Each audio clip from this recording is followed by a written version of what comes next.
नमस्कार, ये आकाशवाणी शिमला है। अब आप पूनम शर्मा से कोविड-19 पर विशेष समाचार बुलेटिन सुनिए। केंद्र सरकार ने आश्वस्त किया है कि वैक्सीन कोरोना वायरस के नए रूप पर भी कारगर होगा और ब्रिटेन व दक्षिण अफ्रीका में पाए गए नए रूप में वर्तमान वैक्सीन के विफल होने का कोई प्रमाण नहीं मिला है।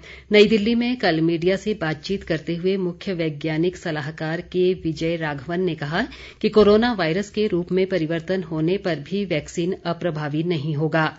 उन्होंने कहा कि ज्यादातर वैक्सीन स्पाइक प्रोटीन को लक्षित करते हैं और सुरक्षात्मक एंटीबॉडी की विस्तृत श्रृंखला बनाने के लिए हमारी प्रतिरक्षा प्रणाली को उत्तेजित करते हैं।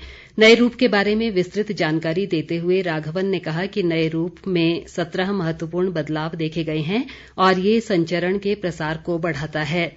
उन्होंने इस बीमारी से बचाव के लिए लोगों को मास्क पहनने और सामाजिक दूरी बनाए रखने जैसे सख्त उपायों का पालन करने की सलाह दी।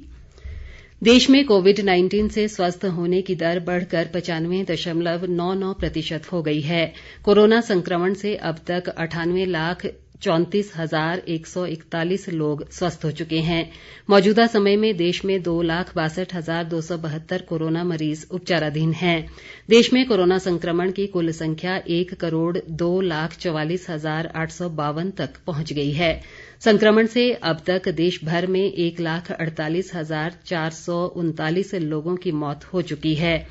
बीते 24 घंटों के दौरान देश में 20,549 नए मामलों की पुष्टि हुई है। भारतीय आयुर्विज्ञान अनुसंधान परिषद ICMR के अनुसार देश भर में अब तक 17,09,22,030 लोगों की कोरोना जांच की जा चुकी है।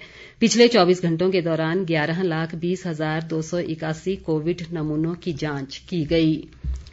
प्रदेश में कोरोना मामलों की संख्या बढ़कर 54,906 हो गई है। राज्य में आज अभी तक कोरोना के केवल शिमला जिला से ही 12 मामले सामने आए हैं, जबकि इस दौरान 667 लोग स्वस्थ भी हुए हैं। मौजूदा समय में प्रदेश में कोरोना के 2,679 सक्रिय मामले हैं और 51,263 संक्रमित अब तक स्वस्थ हो चुके हैं। राज्य में कोरोना संक्रमण से अब तक 916 लोगों की मृत्यु हुई है। वर्तमान में मंडी जिले में कोरोना के सबसे अधिक 555 सक्रिय मामले हैं। इसी तरह कांगड़ा में 538, सोलन में 340, शिमला में 310, हमीरपुर में 207, बिलासपुर में 181, ऊना में 135, चंबा में 122, कुल्लू में 114, सिरमौर में 112, लाहौल स्पीति में 36 और किन्नौर जिले में 29 कोरोना मरीज हैं।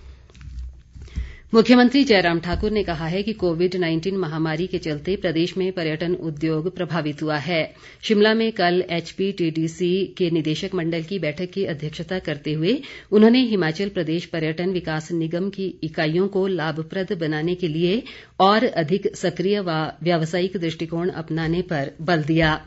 जयराम ठाकुर ने कहा कि अटल टनल रोहतांग के खुलने से कुल्लू व लाहौल स्पीति जिलों में पर्यटकों की आवाजाही में अभूतपूर्व वृद्धि हुई है। ऐसे में पर्यटकों को बेहतर सुविधाएं उपलब्ध करवाई जानी चाहिए। मुख्यमंत्री ने स्थानीय लोगों की आर्थिकी सुदृढ़ करने के लिए उन्हें होम स्टे योजना से जोड़ने के लिए प्रेरित करने पर भी बल दिया। गृह मंत्रालय ने कोविड रोकथाम के बारे में पहले जारी दिशा निर्देशों को 31 जनवरी 2021 तक लागू रखने के आदेश जारी किए हैं। आदेशों के अनुसार कोविड-19 के नए और सक्रिय मामलों में लगातार कमी आ रही है, लेकिन वैश्विक स्तर पर संक्रमण के मामलों में बढ़ोतरी और ब्रिटेन में वायरस का नया रूप सामने आने के बाद निगरानी, रोकथाम और सतर्कता बनाए रखना आवश्यक है।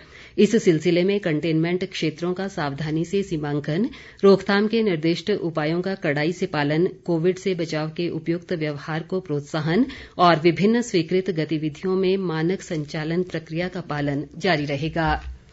भारतीय चिकित्सा अनुसंधान परिषद की एक टीम कोविड-19 संक्रमण के सामुदायिक फैलाव का पता लगाने के लिए इन दिनों कुल्लू जिले के प्रवास पर है। डॉक्टर नंदन कुमार मिश्रा के नेतृत्व में 16 सदस्यीय इस केंद्रीय दल ने जिले में 500 लोगों के सैंपल लिए हैं। ICMR ने देश भर में 81 जिलों का चयन किया है, जिनमें कोरोना को लेकर विशेष सर्वेक्षण किया जा रहा है। नंदन कुमार मिश्रा ने बताया कि जिले में ये तीसरा सर्वेक्षण है और इस बार 100 स्वास्थ्य कर्मियों के सैंपल भी लिए गए हैं, ताकि संक्रमण के सामुदायिक फैलाव की जानकारी ली जा सके। इसी के साथ ये समाचार बुलेटिन समाप्त हुआ। नमस्कार।